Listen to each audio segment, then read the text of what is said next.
ഞാൻ അന്നത്തെ നമ്മളെ മങ്കൂസ് മൗലൂദിലെ ഒരുവിധം വരികളൊക്കെ ഉള്ളത് ഹാഫിദ് ഇബ്നു ഹജർ അസ്കലാനി റളിയല്ലാഹു അൻഹുവിന്റെ ഏതാനും ഈരടികൾ ചൊല്ലാം. ഇമാം സഖാവി ഉദ്ധരിക്കുന്ന ഹാഫിദ് ഇബ്നു ഹജർ ഇനി ഏതാനും ഇതിൽ കൂട്ടുണ്ടെന്ന് കൂട്ടിക്കോളിങ്ങൾ. എന്താ ഈ ഹദീസിലുള്ളത് എന്ന്?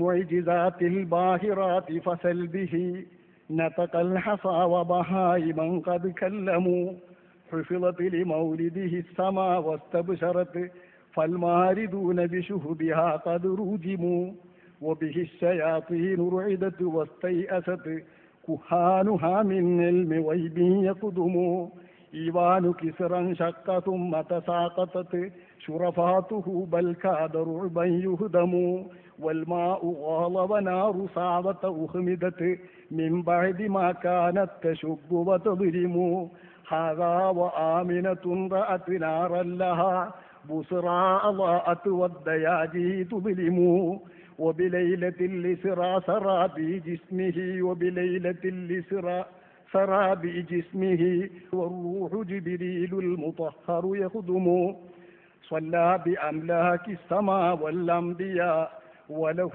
عليهم دفعة وتقدم وعلى إلى أن هذا قصى غايتي للغير لا ترجى ولا تتوهم ولقاب قوسين اعتلى لما دنا أو كان أدنى والمهيمن أعلم. ആരംഭ നബി കരീം സല്ലല്ലാഹു അലൈഹി വസല്ലമ തങ്ങളെ കുറിച്ച് മങ്കൂസ് മൗലൂദിൽ തുടർന്നുള്ള റിപ്പോർട്ടിൽ പറയുന്ന അതിശയങ്ങളിൽ എന്തൊക്കെയുണ്ടോ, തുടർന്നുള്ള ബെയ്ത്തുകളിൽ പാടുന്ന എന്തൊക്കെ വിഷയമുണ്ടോ അത് മുഴുവൻ ഇവിടെ ഹാഫിദുദ് ദുനിയ ഇബ്നു ഹജർ അസ്കലാനി റളിയല്ലാഹു അൻഹു ബുഖാരിക്ക് പ്രസിദ്ധമായ വ്യാഖ്യാനം എഴുതിയ ഫത്ഹുൽ ബാരിയുടെ കർത്താവ് 150-ൽ പരം ഇസ്ലാമിക ഗ്രന്ഥങ്ങൾ അദ്ദേഹം എഴുതിയെന്ന് അദ്ദേഹത്തിന്റെ പ്രിയപ്പെട്ട ശിഷ്യൻ മാതൃകാ ശിഷ്യൻ ഇമാം സഖാവി അവർ വിവരിക്കുന്ന മഹാൻ 2 ലക്ഷത്തിൽ പരം ഹദീസുകൾ അദ്ദേഹത്തിന് മനഃപ്പാഠമുണ്ടായിരുന്നുവെന്ന് ഹാഫിദുദ് ദുനിയ ഇമാം സുയൂത്തി റളിയല്ലാഹു അൻഹു തങ്ങൾ അവർ പ്രഖ്യാപിച്ച മഹാൻ. അത്തരം ഹദീസുകൾ മുഴുവൻ പരതിയിട്ട് കടഞ്ഞെടുത്തിട്ട് പുന്നാര നബിയെ മദ്ഹ് ചെയ്യാൻ അദ്ദേഹം ഉപയോഗിച്ച ഇതിൽ കവിഞ്ഞ ഒരൊറ്റ കാര്യവും മങ്കൂസ് മൗലൂദിലില്ല കൂട്ടരെ.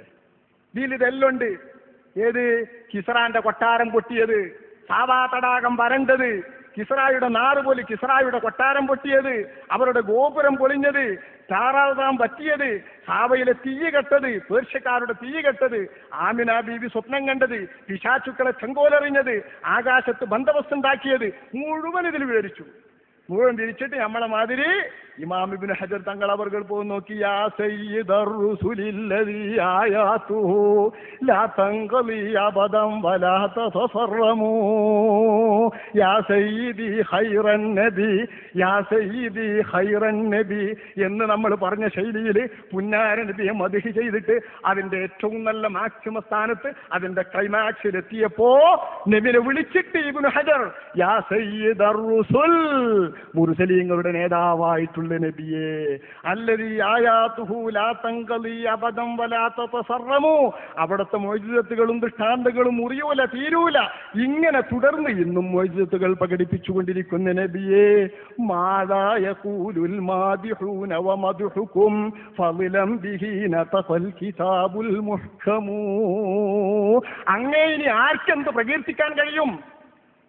എന്ത് പറയാനാണ് പ്രകീർത്തനക്കാരും അങ്ങേ പ്രകീർത്തിക്കുന്നവരും? ഖുർആനല്ലേ അങ്ങേ പ്രകീർത്തിച്ചിരിക്കുന്നു. അൽ മുഅ്ജിസുൽ ബാഖി വഇൻ ത്വാലൽ മദാ വലിയബ്ലഗിൽ ബുലഗാഇ ഫഹുവൽ മുഹ്കിമു എന്നും ശേഷിക്കുന്ന മുഅ്ജിസായ ഖുർആൻ അങ്ങേ പ്രകീർത്തിച്ചില്ലേ? ഈ ഇബ്നു ഹജർ അസ്കലാനി റളിയല്ലാഹു അൻഹുവിനെയും അദ്ദേഹത്തിന്റെ ഫത്ഹുൽ ബാരിയെയും അദ്ദേഹത്തിന്റെ ഹദീസ് നിരൂപണത്തെയും നിങ്ങൾക്ക് സ്വീകാര്യമാണെങ്കിൽ മൂപ്പര തക്രീബും തഹ്ദീബും അല്ലടോ റാവികളെ പറയാൻ ഉദ്ധരിക്കുള്ളൂ. റാവികളെ പറയാൻ നിങ്ങൾക്ക് ഇബ്നു ഹജറിന്റെ തക്രീബും തഹ്ദീബും അല്ലാതെ അതിലപ്പുറം ഒരു കിതാബ് ഏതാണ്? അദ്ദേഹത്തിന്റെ മീസാൻ, അദ്ദേഹത്തിന്റെ തഹ്ദീബ്, അദ്ദേഹത്തിന്റെ തക്രീബ്, ഇതിനപ്പുറമുള്ളത് അവലംബിക്കാൻ നിങ്ങൾക്ക് വല്ല മുഹദ്ദിസിനെയും പറ്റി വേറെ കിട്ടുമോ കിതാബ്? ശേഷം വന്നവർക്കൊക്കെയും അവലംബം അദ്ദേഹമല്ലേ? അങ്ങനെയുള്ള മഹാനായ ഇമാം ഹാഫിദ് ഇബ്നു ഹജർ അസ്കലാനി പറഞ്ഞ എല്ലാ വിവരങ്ങളുമേ മങ്കൂസ് മൗലൂദിലുള്ളൂ. വേറെ ഒന്നും മങ്കൂസ് മൗലൂദിലില്ല. ഇത് അദ്ദേഹത്തിന്റെ കിതാബ് വളരെ കൃത്യമായി അദ്ദേഹം ദീവാൻ ഇബ്നു ഹജർ അച്ചടിണ്ട്, ദീവാൻ ഇബ്നു ഹജറിലെ അച്ചടിയുണ്ട്. ഇത് മഹാനായ ഇമാം സഖാവി അവർ അതിൽ നിന്ന് ഉദ്ധരിച്ചതാണ്. ഇന്നും അച്ചടിയുള്ള ഗ്രന്ഥാണത്. ആ ദീവാനിൽ അഷ്റഫുൽ ഖൽഖ് സല്ലല്ലാഹു അലൈഹി വസല്ലം തങ്ങളെ പ്രകീർത്തിച്ചുകൊണ്ടേ ഇതേ മങ്കൂസ് മൗലൂദിലുള്ളൂ. ഇനി മങ്കൂസ് മൗലൂദിൽ എന്താ ഉള്ളത്? ഇനി